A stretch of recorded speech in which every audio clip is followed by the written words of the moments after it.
সূরা আল ফজর। أعوذ بالله من الشيطان الرجيم بسم الله الرحمن الرحيم والفجر ভোরের শপথ, وليال عشر শপথ 10টি বিশেষ রাতের, والشفع والوتر শপথ জোড় সৃষ্টির ও বেজোড় স্রষ্টার, والليل إذا يسر শপথ রাতের যখন তা সহজে বিদায় নিতে থাকে।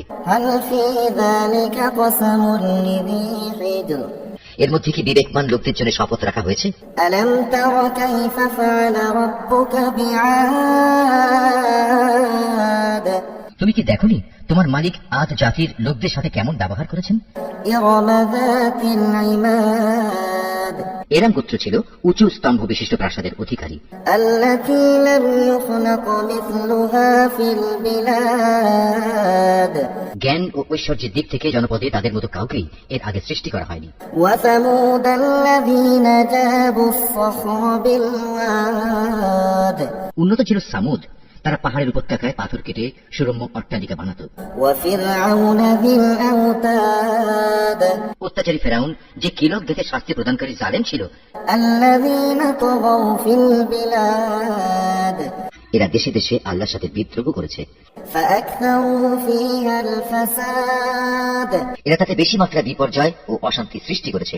فصب عليهم ربك سوط عذاب অবশেষে তোমার প্রতিপালক তাদের উপর আযাবের কোড়ার কষাঘাত হানলেন। إن ربك لبالمرصاد তোমার মালিক এটা ধরার জন্য ওত পেতে রয়েছেন। فأما الإنسان إذا ما ابتلاه ربه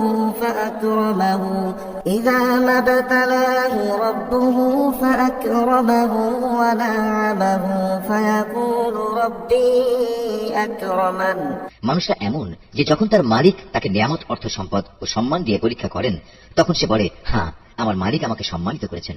وأما إذا ما ابتلاه فقدر عليه رزقه فيقول ربي أهانن আবার যখন তিনি ভিন্নভাবে তাকে পরীক্ষা করেন এবং এক পর্যায়ে তার রিজিক সংকুচিত করে দেন, তখন সে নাখোশ হয়ে বলে, আমার মালিক আমাকে অপমান করেছেন।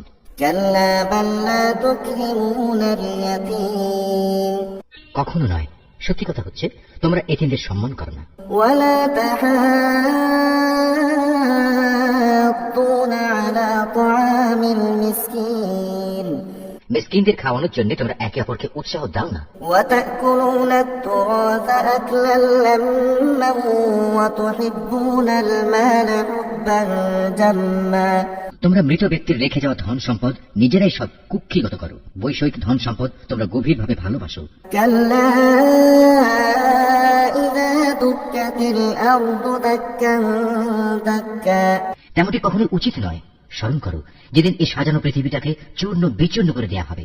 وجاء ربك والملك صفا صفا সেদিন তোমার মালিক স্বয়ং আবির্ভূত হবেন আর ফেরেশতারা সব সারিবদ্ধভাবে দাঁড়িয়ে থাকবে। وجيء يومئذ بجهنم يومئذ يتذكر الإنسان وأنى له الذكرى সেদিন জাহান্নামকে সামনে নিয়ে আসা হবে, যেদিন প্রতিটি মানুষই তার পরিণাম বুঝতে পারবে, কিন্তু তখন এ বোধোদয় তার কি কাজে লাগবে?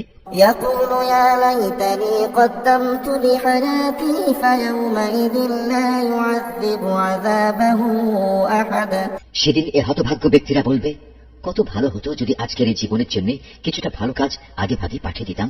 সেদিন আল্লাহ তাআলা এই বিদ্রোহীদের এমন শাস্তি দেবেন যা অন্য কেউ দিতে পারবে না, ولا يوثق وثاقه أحد এবং তার বাঁধনের মতো বাঁধনেও কেউ পাপীদের বাঁধতে পারবে না।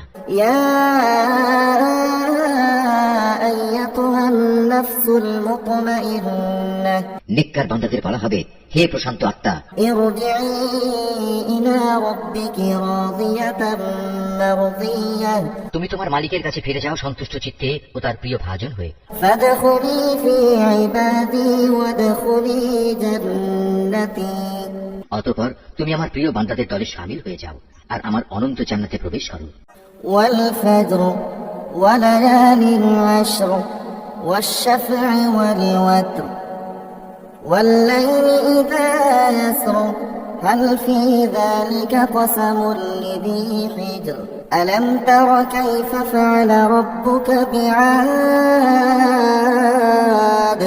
إرم ذات العماد التي لم يخلق مثلها في البلاد وثمود الذين جابوا الصخر بالواد وفرعون ذي الأوتاد الذين طغوا في البلاد فأكثروا فيها الفساد فصب عليهم ربك سوط عذاب إن ربك لبالمرصاد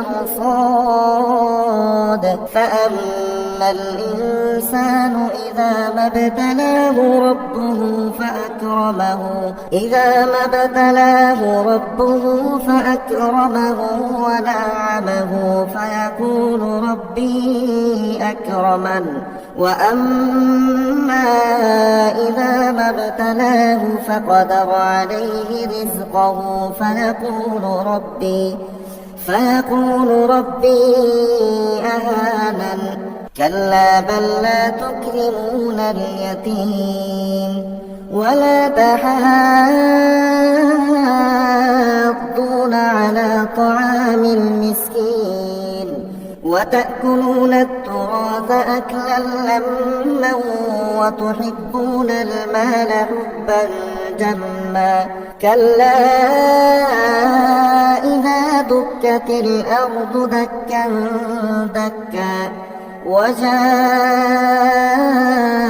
ربك والملك صفا صفا وجيء يومئذ بجهنم يومئذ يتذكر الإنسان وأنى له الذكرى يقول يا ليتني قدمت لحياتي فيومئذ لا يعذب عذابه أحد ولا يوثق وثاقه أحد يا أيتها النفس المطمئنة ارجعي إلى ربك راضية مرضية فادخلي في عبادي وادخلي جنتي